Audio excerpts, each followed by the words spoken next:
మాజీ మంత్రి ముద్రగడ పద్మనాభం ఆశయాలను నెరవేర్చడానికి అందరూ కలిసి పనిచేయాలని కాపు నేతలు స్పష్టం చేశారు. కాకినాడలోని కాపు కళ్యాణ మండపంలో ఆంధ్ర కాపు సద్భావన సంఘం అధ్యక్షుడు వాసిరెడ్డి యేసుదాస్ అధ్యక్షతన ముద్రగడ సంతాప సభ జరిగింది. కాపు జేఏసీ నేతలు యేసుదాస్, ఆకుల రామకృష్ణ, నల్లా విష్ణుమూర్తి, కల్వకొల్ను తాతాజీ మాట్లాడుతూ కాపు జాతి కోసం ముద్రగడ పద్మనాభం ప్రాణ త్యాగానికి సైతం సిద్ధపడ్డారని గుర్తు చేసుకున్నారు.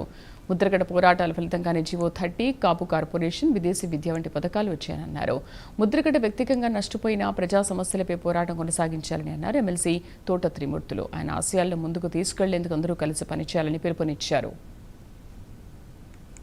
ఎన్నాటికంటే కూడా ఒక మాట మాట్లాడేటంటే ఆ ప్రకారం దాంట్లో వెనక్కి తిరిగేటువంటి పరిస్థితి ఉంటుంది. లాభమా నష్టమా అనేటువంటి తర్వాత విషయం. అయినప్పటికీ ఆయన అంటే నాకు అపరిమితమైనటువంటి గౌరవం.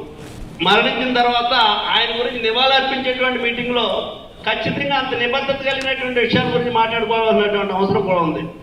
ఆయన లక్షణాలు పూర్తిగా రాకపోయినప్పటికీ కొంచెమన్నా కూడా ఉన్నటువంటి వాళ్ళు వీరందరూ కూడా వాటిని స్ఫూర్తిగా తీసుకోవాల్సినటువంటి అవసరం ఉందనేటువంటిది తెలియపరుస్తూ, విజయవాడలో పెట్టబోయేటువంటి సభ అంటే సమూహంగా జనసమూహంతో పెట్టవలసినటువంటి అవసరం లేదు.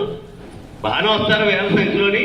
కాకుండా ముఖ్యమైనటువంటి నాయకులందరూ కూడా, ముఖ్యమైనటువంటి వాళ్ళు అంటే అందరూ ముఖ్యమైన వాళ్ళే కారణం కాదు, రాజకీయ పార్టీల్లో ఉన్నటువంటి నాయకులందరూ కూడా పార్టీలకు అత్యంతంగా అక్కడ పిలుస్తాం.